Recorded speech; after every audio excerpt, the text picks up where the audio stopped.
we came across a car accident with 2 people in it, and that was basically all the information we got.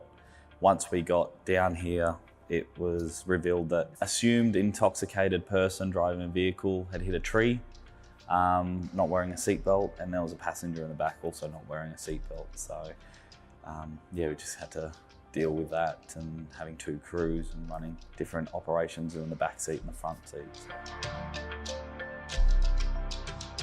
I think the biggest challenge was making sure that the teams were working together but also independently, because you had one team on one person in the back and one team on one person in the front.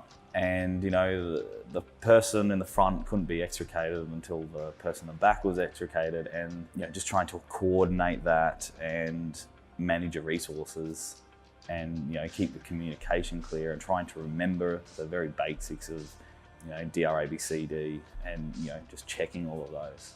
So that was probably the hardest, is just keeping a clear mind.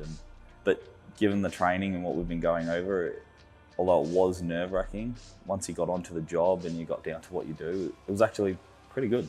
It was really good.